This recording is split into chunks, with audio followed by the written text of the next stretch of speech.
Breaking చూస్తున్నాం. ఏపీలో భారీ అవినీతి జరిగిందని ప్రధాని మోడీకి పవన్ కళ్యాణ్ లేఖ రాశారు. వైసీపీ పాలనలో గృహ నిర్మాణాల్లో జరిగిన అవినీతిపై సీబీఐతో విచారణ జరిపించాలని జనసేనాని కోరారు. లేఖలో జగన్ సర్కార్పై తీవ్ర స్థాయిలో పవన్ విమర్శలు గుప్పించారు. పేదల ఇళ్ల నిర్మాణానికి సంబంధించి భూసేకరణకు ప్రభుత్వం 32,141 కోట్ల నిధులను విడుదల చేసిందని పవన్ కళ్యాణ్ చెప్పారు. ప్రభుత్వం చేపట్టిన భూసేకరణలో అధికార పార్టీ ఎమ్మెల్యేలు కీలకంగా వ్యవహరించారన్నారు పవన్ కళ్యాణ్. ఈ క్రమంలోనే భారీ అవినీతికి తెరతీశారని మండిపడ్డారు జనసేనాని. గతంలో నిర్మించిన టిట్కో ఇళ్లను లబ్ధిదారులకు అందించలేదన్నారు.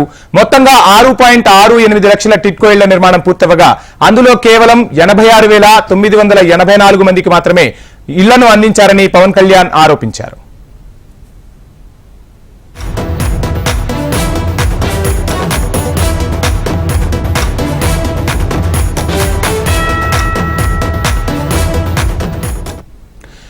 ఏపీలో భారీ అవినీతి జరిగిందని ప్రధాని మోడీకి పవన్ కళ్యాణ్ లేఖ రాశారు. వైసీపీ పాలనలో గృహ నిర్మాణాల్లో జరిగిన అవినీతిపై సీబీఐతో విచారణ జరిపించాలని పవన్ కోరారు. లేఖలో జగన్ సర్కార్పై తీవ్ర స్థాయిలో పవన్ ఆరోపణలు గుప్పించారు. పేదల ఇళ్ల నిర్మాణానికి సంబంధించి భూసేకరణకు ప్రభుత్వం 32,141 కోట్ల నిధులను విడుదల చేసిందని పవన్ కళ్యాణ్ చెప్పుకొచ్చారు.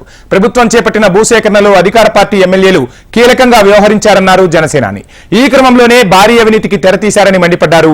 గతంలో నిర్మించిన టిట్కో ఇళ్లను లబ్ధిదారులకు అందించలేదన్నారు. మొత్తంగా 6.68 లక్షల టిట్కో ఇళ్ల నిర్మాణం పూర్తవగా అందులో కేవలం 86,984 మందికి మాత్రమే ఇళ్లను అందించారని పవన్ కళ్యాణ్ ఆరోపించారు.